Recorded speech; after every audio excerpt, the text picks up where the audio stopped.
ಸ್ನೇಹಿತರೆ ನಮಸ್ಕಾರ.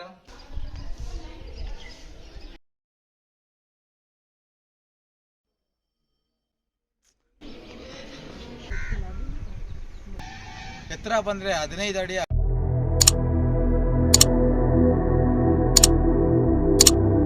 ಸ್ನೇಹಿತರೆ ನಮಸ್ಕಾರ. ನಾನಿವತ್ತು ನಿಮ್ಮನ್ನು ಕರ್ಕೊಂಡು ಹೋಗ್ತಾ ಇದ್ದೀನಿ ಬೆಂಗಳೂರು ಮತ್ತು ಕೋಲಾರದಿಂದ ಸುಮಾರು 130 ಕಿಲೋಮೀಟರ್ ಅಂತರದಲ್ಲಿರುವಂತಹ ಪಕ್ಕದ ರಾಜ್ಯದ ಲೇಪಾಕ್ಷಿ ಬೆಟ್ಟಕ್ಕೆ. ಇಲ್ಲಿನ ಒಂದು ವಿಶೇಷತೆ ಏನು ಅಂತ ನಿಮಗೆ ವಿಡಿಯೋದಲ್ಲಿ ಹೇಳೋಕ್ಕೆ ಇಷ್ಟಪಡ್ತೀನಿ. 1538ರಲ್ಲಿ ನಿರ್ಮಾಣವಾದ ಈ ದೇವಾಲಯದ ವಿಶೇಷತೆಗಳೆಂದರೆ ಏಕಶಿಲಾ ಬಹುದೊಡ್ಡ ನಂದಿ ವಿಗ್ರಹ, ತೂಗು ಕಂಬ ಅಂದರೆ ಹಾರಾಡುವಂಥ ಕಂಬ, ಶ್ರಾರ್ಧದಲ್ಲಿ ನಿರ್ಮಾಣವಾದಂತಹ ನಾಗಲಿಂಗಗಳು ಇಲ್ಲಿನ ವಿಶೇಷವಾದದ್ದು. ವಿಜಯನಗರ ಸಾಮ್ರಾಜ್ಯದ ಅರಸರ ಕಾಲದಲ್ಲಿ ಈ ದೇವಾಲಯವನ್ನು ನಿರ್ಮಿಸಲಾಗಿದೆ. ಶ್ರೀಕೃಷ್ಣ ದೇವರಾಯನ ತಮ್ಮನಾದ ಅಚ್ಯುತ ದೇವರಾಜರು ಈ ಒಂದು ದೇವಸ್ಥಾನವನ್ನು ನಿರ್ಮಾಣ ಮಾಡೋಕ್ಕೆ ಧನ ಸಹಾಯ ಮಾಡಿರುತ್ತಾರೆ. ಅಚ್ಯುತ ದೇವರಾಯನ ಕೋಶಾಗಾರದಲ್ಲಿ ಅಂದರೆ ಖಜಾಂಚಿಯಲ್ಲಿ ಅಧಿಕಾರಿಯಾಗಿದ್ದಂತಹ ವಿರೂಪಣ್ಣ ಅನ್ನೋರು ಈ ದೇವಾಲಯವನ್ನು ನಿರ್ಮಾಣ ಮಾಡಿರ್ತಾರೆ. ಸ್ಕಂದ ಪುರಾಣದ ಪ್ರಕಾರ ಲೇಪಾಕ್ಷಿಯ ವೀರಭದ್ರ ಸ್ವಾಮಿ ದೇವಾಲಯವು 108 ಶೈವ ಕ್ಷೇತ್ರಗಳಲ್ಲಿ ಇದು ಒಂದಾಗಿದೆ. ಈಗ ನಾವು ಹೋಗ್ತಿರುವಂಥ ಪ್ರದೇಶ ಎಂಟ್ರೆನ್ಸ್ ಪ್ಲೇಸ್ ಅಂದರೆ ಮುಖ್ಯದ್ವಾರ. ಇಲ್ಲಿಂದನೇ ನಾವು ದೇವಸ್ಥಾನದ ಒಳಗಡೆ ಹೋಗುವಂತಹ ಸ್ಥಳ.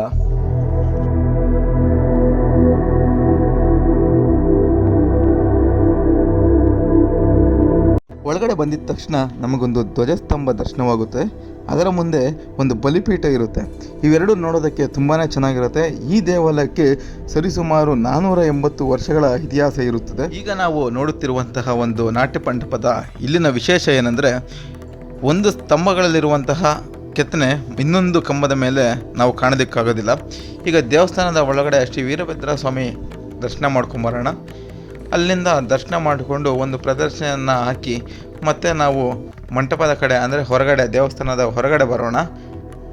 ಮಂಟಪವನ್ನು ಹೀಗೆ ಕೆತ್ತನೆ ಮಾಡಲು ಅರ್ಥ ಏನಂದರೆ, ಸ್ವರ್ಗದಲ್ಲಿ ರಂಬೆಯು ನಾಟ್ಯ ಮಾಡುವಂತಹ ನಾಟ್ಯ ಮಂಟಪ ಇದೇ ರೀತಿ ಇರುತ್ತೆ ಅಂತ ಊಹೆ ಮಾಡಿಕೊಂಡು ಈ ರೀತಿಯಾಗಿ ಕೆತ್ತನೆ ಮಾಡಿರ್ತಾರೆ.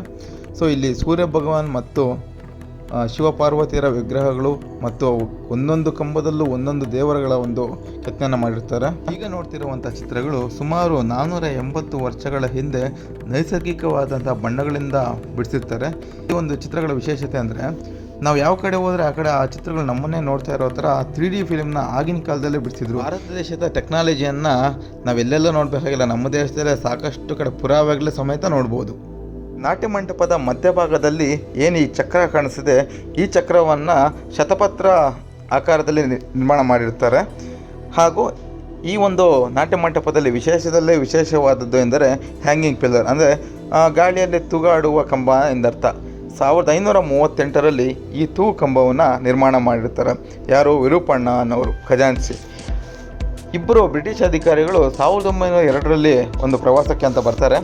ಆ ಒಂದು ಸಂದರ್ಭದಲ್ಲಿ ಅವರು ಒಂದು ಕಬ್ಬಿಣದ ರ್ಯಾಡ್ ತಗೊಂಡು ಒಂದು ಕಡೆ ಕದಿಸುವಂತಹ ಒಂದು ಕೆಲಸನ ಮಾಡ್ತಾರೆ. ಜರುಗಿಸಿದ ಕ್ಷಣಾರ್ಥದಲ್ಲಿ ಇಡೀ ಮಂಟಪವೇ ಬೀಳುವಂತೆ ಗೋಚರಿಸ್ತದೆ. ಆಗ ಅಧಿಕಾರಿಗಳಿಗೆ ಗೊತ್ತಾಗತ್ತೆ ಈ ಒಂದು ಮಂಟಪ ಪೂರ್ತಿ ಈ ಒಂದು ಕಲ್ಲಿನ ಮೇಲೆ ಆಧಾರವಾಗಿದೆ ಅಂತ. ಮತ್ತು ಇನ್ನೊಂದೇನಾಗತ್ತಂದರೆ, ಈಗ ಬಟ್ಟೆ ಹಾಕಿ ನೋಡ್ತಾರೆ, 90% ಒಳಗಡೆ ಹೋಗುತ್ತೆ, 10% ಮಾತ್ರ ಒಳಗಡೆ ಬಟ್ಟೆ ಪೂರ್ತಿ ಪ್ರಮಾಣದಲ್ಲಿ ಹೋಗೋದಿಲ್ಲ. ಏನಕ್ಕಂದರೆ ಅದು ಒಂದು ಕಡೆಗೆ ತಾಗಿರ್ತದೆ.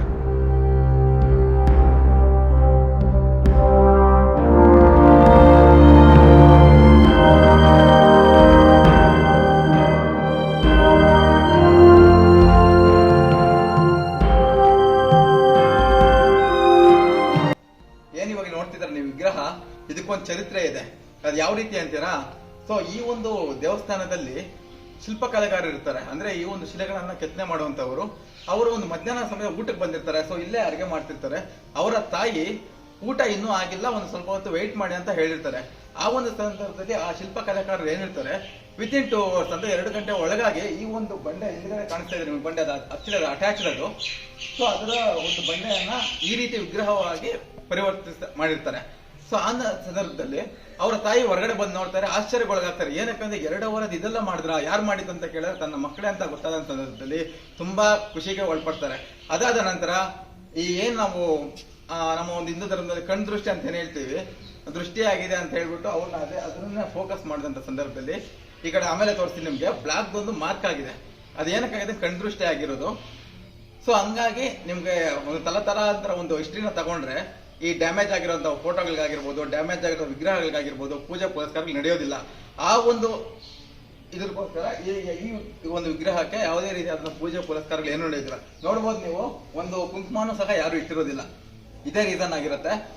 ಹಂಗಾಗಿ ವಿತಿನ್ 2 hours ಅಲ್ಲಿ ಈ ಒಂದಿಷ್ಟು ದೊಡ್ಡದಾದ ವಿಗ್ರಹ ಇಷ್ಟೊಂದು ಚೆನ್ನಾಗಿ, ಇಷ್ಟೊಂದು ಸುಂದರವಾಗಿ ಮಾಡ್ತಾರೆ ಅಂದ್ರೆ ನಮ್ಮ ಭಾರತ ದೇಶದ ಒಂದು ವೈಚಾರಿಕತೆ ಆಗಿರ್ಬೋದು, ಸಂಪ್ರದಾಯ ಆಗಿರ್ಬೋದು, ಒಂದು ಕಲೆ ಆಗಿರ್ಬೋದು, ಇದಕ್ಕೆ ಬೆಲೆ ಕಟ್ಟೋದಕ್ಕೂ ಆಗೋದಿಲ್ಲ.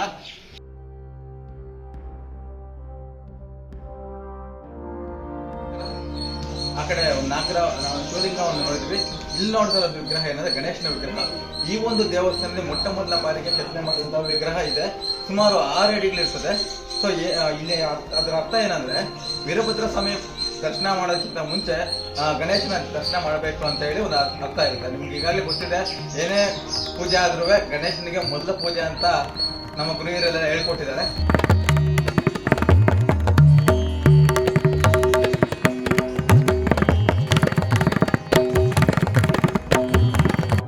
ಗಣೇಶನ ವಿಗ್ರಹ ಆದಮೇಲೆ ಪಕ್ಕದಲ್ಲಿಯೇ ಒಂದು ಕಲ್ಯಾಣ ಮಂಟಪ ಇರ್ತದೆ.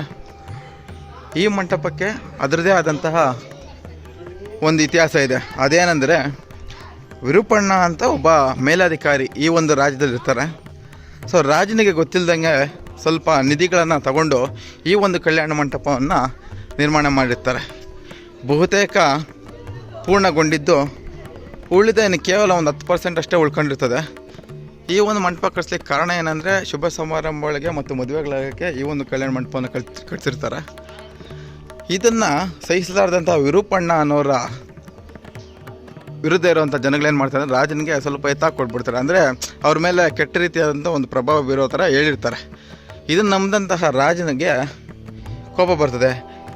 ರಾಜನಿಗೆ ಗೊತ್ತು ಅಂತ ಹೇಳ್ಬಿಟ್ಟು ವಿರೂಪಣ್ಣನಿಗೆ ಗೊತ್ತಾಗತ್ತೆ. ಆವಾಗ ಏನು ಮಾಡ್ತಾರೆ ಅಂದರೆ, ರಾಜನ ಹತ್ರ ಇನ್ನು ಅವಮಾನ ಆಗುತ್ತೆ, ಇನ್ನೇನಾದರೂ ಶಿಕ್ಷೆಗೆ ಒಳಪಡಿಸ್ತಾರೆ ಅಂತ ಅವರ ಒಂದು 2 ಕಣ್ಣುಗಳನ್ನು ಕಿತ್ತು ಗೋಡೆಗೆ ಹಾಕ್ತಾರೆ. ಅವರೇ ಸ್ವತಃ ಒಂದು 2 ಕಣ್ಣುಗಳನ್ನ ಕಿತ್ತು ಗೋಡೆಗೆ ಹಾಕ್ತಾರೆ. ಆ 2 ಕಣ್ಣುಗಳು ಯಾವುದು ಅಂತ ಈ ಒಂದು ಗೋಡೆ ಮೇಲೆ ತೋರಿಸ್ತೀನಿ ನೋಡಿ. ಈ ಒಂದು ಮಂಟಪದಿಂದ ಹಿಂಗೆ ಬಂದರೆ ನೋಡಿ, ಕಾಣಿಸ್ತಿದೆಯಾ? ಈ ಏನು ಮಾರ್ಕ್ ಕಾಣಿಸ್ತಾ ಇದೆ, ಇಲ್ಲಿನ ಜನರ ನಂಬಿಕೆ ಏನಂದರೆ, ವಿರೂಪಣ್ಣನ ಕಣ್ಣುಗಳ ಒಂದು ಹಾಕಿದಂಥ ಸಂದರ್ಭದಲ್ಲಿ ಸೋರಿದಿರುವಂತಹ ರಕ್ತ, ಅದು ಕಲೆಗಳು ಸುಮಾರು ವರ್ಷಗಳಿಂದ ಅದೇ ಬಣ್ಣ ಇದೆ, ಅಷ್ಟೇ ಇದೆ. ಯಾವುದೇ ಮಳೆ ಆಗಿರ್ಬೋದು, ಬೇರೆ ಯಾವುದೇ ಒಂದು ವಾತಾವರಣಕ್ಕೆ ಸಂಬಂಧಪಟ್ಟಂತೆ ಯಾವತ್ತೂ ಚೇಂಜ್ ಆಗಿಲ್ವಂತ. 1902 ಬ್ರಿಟಿಷ್ ಅಧಿಕಾರಿಗಳು ಇಬ್ಬರು ಬಂದು ಆ ಒಂದು ರಕ್ತದ ಲೇಪವನ್ನು ತಗೊಂಡೋಗಿ ಟೆಸ್ಟ್ ಮಾಡಿದಾಗ ಹ್ಯೂಮನ್ದೆ ಅಂತ ಗೊತ್ತಾಗುತ್ತೆ. ನೇರ ಬಂದಾಗಲೇ ಇದರ ಒಂದು ಸೌಂದರ್ಯ, ಈ ಒಂದು ಶಿಲ್ಪ ಕಲೆಗಾರರು ಏನಿರ್ತಾರೆ, ಈ ಥರನೂ ಮಾಡಬಹುದಾ ಕೈಯಲ್ಲಿ ಅನ್ನೋ ಒಂದು ಪರಿನೇ ಗೊತ್ತಾಗಲ್ಲ ನೋಡಿ. ಎಲ್ಲ ಬರೀ ಕೈಯಲ್ಲಿ ಮಾಡಿದ ಸುತ್ತಿಗೆ ಮತ್ತು ಉಳಿಯನ್ನು ಬಳಸಿರ್ತಾರೆ. ಆಗಿನ ಕಾಲದಲ್ಲಿ ಇನ್ನೇನು ಇರ್ತೈತೆ, ಏನೂ ಇರ್ತಿರ್ಲಿಲ್ಲ ನೋಡಿ. ಇದು ಮಂಟಪ. ಲೇಪಾಕ್ಷಿ ಟೆಂಪಲಲ್ಲಿ ಸುಮಾರು ನಂಬಲು ಅಸಾಧ್ಯವಾದಂಥ ಒಂದು ಸನ್ನಿವೇಶಗಳು ಎದುರಾಗುತ್ತೆ. ಅದು ಯಾವ್ಯಾವ ಅಂತ ನೋಡೋಣ ಈಗ.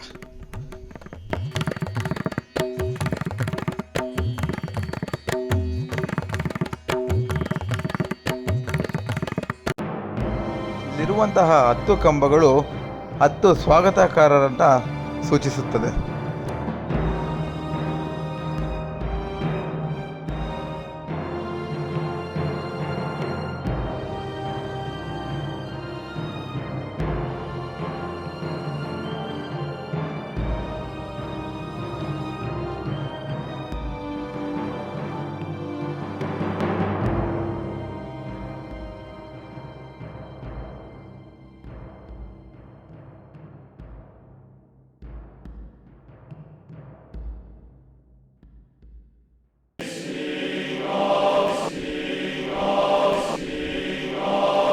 ಕಲ್ಯಾಣ ಮಂಟಪದ ಪಕ್ಕದಲ್ಲಿ ಈ ಪ್ರದೇಶಕ್ಕೆ ಹೋದರೆ ಇಲ್ಲಿ ಮತ್ತೊಂದು ಚರಿತ್ರೆಯನ್ನು ಕಾಣಬಹುದು. ಅದು ಯಾವುದೆಂದರೆ, ಶ್ರೀರಾಮನ ಕಾಲಘಟ್ಟ ಅಂದರೆ ತ್ರೇತಾಯುಗದಲ್ಲಿ ನೋಡುವುದಾದರೆ, ರಾವಣಾಸುರನು ಸೀತೆಯನ್ನು ಅಪಹರಿಸಿದಾಗ ಜಟಾಯು ಪಕ್ಷಿ ರಾವಣನೊಂದಿಗೆ ರಣರೋಚಕ ಯುದ್ಧವನ್ನು ಮಾಡುತ್ತೆ. ಅದು ಎಲ್ಲರಿಗೂ ತಿಳಿದಿರೋ ವಿಷಯ, ನಾವು ಚಿಕ್ಕಂದಿಂದ ಕೇಳ್ತಾನೆ ಇದ್ದೀವಿ. ಆ ಯುದ್ಧದಲ್ಲಿ ತನ್ನ 2 ರೆಕ್ಕೆಗಳನ್ನು ಕಳೆದುಕೊಳ್ತದೆ. ಕಳೆದುಕೊಂಡಂಥ ಸಂದರ್ಭದಲ್ಲಿ ಸೀತಾಮಾತೆಯು ತನ್ನ ಪಾದಮುದ್ರೆಯನ್ನು ಅಲ್ಲಿ ಪಾದನ ಇಟ್ಟಾಗ ಅಲ್ಲಿ ನೀರು ಉತ್ಪತ್ತಿ ಆಗ್ತಾ ಇರುತ್ತಂತೆ. ಏನಕ್ಕಂದರೆ ರಾಮ ಬರೋ ತನಕ ಆ ಒಂದು ಜಟಾಯು ಪಕ್ಷಿ ಪ್ರಾಣದಿಂದ ನೀರು ಕುಡ್ಕೊಂಡು ಉಳಿಲಿ ಅಂತ. ಈ ನೀರನ್ನು ಕುಡಿದುಕೊಂಡು ಜಟಾಯು ಪಕ್ಷಿ ಶ್ರೀರಾಮಚಂದ್ರನು ಬರುವ ತನಕ ಪ್ರಾಣವನ್ನು ಉಳಿಸಿಕೊಂಡು ತದನಂತರ ಎಲ್ಲ ಒಂದು ಮಾಹಿತಿಯನ್ನು ತಿಳಿಸಿ ಇಲ್ಲೇ ಪ್ರಾಣ ಬಿಟ್ಟಂತ ಚರಿತ್ರೆ ಹೇಳುತ್ತದೆ. ಪಾದಮುದ್ರೆಯ ಪಕ್ಕದಲ್ಲಿ ಅಂದರೆ ಆ ಮಂಟಪದ ಕೆಳಗಡೆ ಇಲ್ಲಿ ತಟ್ಟೆಯಾಕಾರದ ಒಂದು ದೊಡ್ಡದಾದಂಥ ಒಂದು ಚಿಹ್ನೆಗಳು ಕಾಣಿಸ್ತವೆ.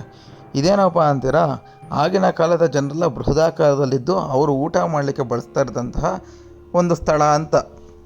ಏನಕ್ಕಪ್ಪ ಅಂದರೆ ಇಲ್ಲಿ ತಟ್ಟೆ ಆಕಾರದಲ್ಲಿರುವ ಒಂದು ಇದರಲ್ಲಿ ಅನ್ನ ಮತ್ತು ಪಲ್ಯಗಳನ್ನು ಇಲ್ಲೇ ನೆಲದ ಮೇಲೆ ತಿನ್ನುವಂತಹ ಒಂದು ಕೆಲಸಗಳು ನಡೀತಾ ಇತ್ತು. ಯಾಕಂದರೆ ಆಗಿನ ಕಾಲದಲ್ಲೆಲ್ಲ ಸಿಲ್ವರು, ಪ್ಲಾಸ್ಟಿಕ್ಕು ಇವೆಲ್ಲ ಇರಲಿಲ್ವಲ್ಲ, ಸೊ ಹಂಗಾಗಿ ಚರಿತ್ರೆ ಇದಾಗಿದೆ. ದೇವಸ್ಥಾನದಲ್ಲಿ ನಾನು ಕಂಡ ಮತ್ತೊಂದು ಅದ್ಭುತ, ಸುಮಾರು 5 ಅಡಿಗಳು ಉದ್ದ ಇರುವಂಥ ಜಡೆ ಇರುವ ಮಹಿಳೆ. ವೀರಭದ್ರ ಸ್ವಾಮಿ ದೇವಾಲಯದಿಂದ ಸುಮಾರು 200 ಮೀಟರಷ್ಟು ಕೆಳಗಡೆ ಬಂದರೆ ಇಲ್ಲಿ ನಮ್ಗೆ ಸಿಗುತ್ತೆ ಜಟಾಯು ಪಾರ್ಕ್. ಇಲ್ಲಿ ಒಬ್ಬರಿಗೆ 10 ರೂಪಾಯಿಗಳಷ್ಟು ಚಾರ್ಜ್ ಮಾಡ್ತಾರೆ. ಇನ್ನೊಂದೇನೆಂದರೆ ಜಟಾಯು ಪಕ್ಷಿ ಹತ್ರ ಹೋಗಲಿಕ್ಕೆ ನಿರ್ಬಂಧಗಳಿರ್ತವೆ, ಅದು ಬ್ಯಾನ್ ಆಗಿರುತ್ತೆ, ಯಾರನ್ನೂ ಬಿಡೋದಿಲ್ಲ. ಸೊ ನಾವು ಪಕ್ಕದ ಒಂದು ಬೆಟ್ಟದ ಒಂದು ಗುಡ್ಡದ ಮೇಲೆ ಹೋಗಿ ನೋಡಬೇಕಂತ ಪರಿಸ್ಥಿತಿ ಇರುತ್ತೆ. ಇಲ್ಲಿ ನನಗನ್ಸಿದ್ದು ಏನಂದರೆ ಇಲ್ಲಿ ಬಂದಿದ್ದೇನು ಅಷ್ಟೇನು ಯೂಸ್ ಆಗಿಲ್ಲ ಅನ್ನೋದಕ್ಕಿಂತ ಸುಮ್ಮನೆ ಟಯರ್ಡ್ ಆಗ್ತೀವಿ ಅಷ್ಟೇ. ನೋಡಿ ಹಿಂಗೆ ಹಿಂದ್ಗಡೆಯಿಂದ ನೋಡಬೇಕು, ಹತ್ರ ಹೋಗ್ಲಿಕ್ಕಾಗೋದು ಸ್ಟೆಪ್ಸ್ ಇದ್ದಾವೆ, ಬಟ್ ಅದೇನೋ ಸ್ಟಾರ್ಟಿಂಗಿಂದನೇ ಅದೆಲ್ಲ ರಿಸ್ಟ್ರಿಕ್ಷನ್ಸ್ ಆಗಿದೆ ಅಂತ, ಏನು ಹೋಗಬಾರ್ದು, ಯಾರೂ ಪ್ರಾಣಕ್ಕೆ ಅಪಾಯ ಆಗುತ್ತೆ ಅಂತ, ಜಾರು ಬೀಳ್ತಾರೆ ಅನ್ನೋ ಒಂದು ಉದ್ದೇಶ ಅಷ್ಟೇ. ನಾವು ನೆಕ್ಸ್ಟ್ ಹೋಗೋ ಪ್ಲೇಸು ನೋಡಿ ಇಲ್ಲಿಂದ ಕಾಣಿಸ್ತಾ ಇದೆ, ಬಸವಣ್ಣ. ಅಂದರೆ ಪ್ರಪಂಚದ ಏಕಶಿಲಾ ಬಹುದೊಡ್ಡ ಬಸವಣ್ಣ ಅದು, ಅಂದರೆ ನಂದಿ. ಅಲ್ಲಿಗೆ ಹೋಗೋಣ ಈಗ. ಸ್ನೇಹಿತರೆ, ನಾವು ಈ ಒಂದು ಪ್ಲೇಸ್ ಬರೋಷ್ಟೊಳಗಡೆ ಸುಮಾರು 2 ಗಂಟೆ ಆಗಿತ್ತು. ಸುಡುವಂಥ ಬಿಸಿಲು, ಎಷ್ಟು ಬಿಸಿಲಿತ್ತಂದರೆ ಎಷ್ಟೇ ನೀರು ಕುಡಿದ್ರೂ 5 ನಿಮಿಷಕ್ಕೆ ಮತ್ತೆ ನೀರು ಬೇಕು ಅನಿಸೋಷ್ಟು ಬಿಸಿಲಿತ್ತು. ಇದ್ರ ವಿಶೇಷತೆ ಏನೆಂದರೆ ಪ್ರಪಂಚದಲ್ಲೇ ಏಕಶಿಲಾ ನಂದಿ, ಅಂದರೆ ಬಹುದೊಡ್ಡ ನಂದಿ ಇದು. ನೋಡಿ ಎಷ್ಟು ಚೆನ್ನಾಗಿ, ಎಷ್ಟು ಅಚ್ಚುಕಟ್ಟಾಗಿ ಇನ್ನು ಕೆತ್ತಿದ್ದಾರೆ ಅಂದರೆ ಹತ್ರದಿಂದ ನೋಡಿದ್ರೇ ಅದ್ರ ಮಜಾ ಚೆನ್ನಾಗಿರೋದು. ಸ್ನೇಹಿತರೆ, ಏನಿದೆ ಕಾಣುತ್ತೆ ನಂದಿ ವಿಗ್ರಹ, ಇದ್ರ ವಿಶೇಷತೆ ಏನಂದರೆ ಎತ್ತರ ಬಂದರೆ 15 ಅಡಿ, ಅಗಲ ಬಂದರೆ 27 ಅಡಿಗಳಿರ್ತದೆ. ಇದೇ ವಿಶೇಷತೆ. ಮತ್ತು ಇನ್ನೊಂದೇನೆಂದರೆ ದೇವಸ್ಥಾನ ಅಲ್ಲಿದೆ, ಅಂದರೆ ಇಲ್ಲಿಂದ 200 ಮೀಟ್ರ್ ದೂರದಲ್ಲಿದೆ. ಮತ್ತು ಜಟಾಯು ನೋಡಿ ಅಲ್ಲಿ ಕಾಣಿಸ್ತಿದೆ, ಅಲ್ಲಿ ಜಟಾಯು ಕಾಣಿಸುತ್ತೆ, ಅಲ್ಲಿಂದ ಹೊರಗಡೆ ಇರ್ತದೆ. ಏನಕ್ಕಂದರೆ ಈ ಒಂದು ನಂದಿ ವಿಗ್ರಹ ಏನಿದೆ ಅಲ್ಲಿ ದೇವಸ್ಥಾನದಲ್ಲಿ ಮಾಡಲಿಕ್ಕೆ ಯಾವುದೇ ಒಂದು ಜಾಗ ಇರೋದಿಲ್ಲ, ಹಂಗಾಗಿ 200 ಮೀಟ್ರ್ ಹೊರಗೆ ಇದನ್ನು ಮಾಡಿರ್ತಾರೆ. ವಿಡಿಯೋ ಮಾಡಲಿಕ್ಕೆ ತುಂಬಾ ಕಷ್ಟಪಟ್ಟಿರ್ತೀವಿ. ದಯವಿಟ್ಟು ಲೈಕ್ ಮಾಡಿ, ಶೇರ್ ಮಾಡಿ, ಸಬ್ಸ್ಕ್ರೈಬ್ ಮಾಡಿ. ಜೈ ಹಿಂದ್, ಜೈ ಭಾರತ್. ನಮ್ಮ ಭಾರತ ಸಂಸ್ಕೃತಿ ನಮ್ಮ ಹೆಮ್ಮೆ.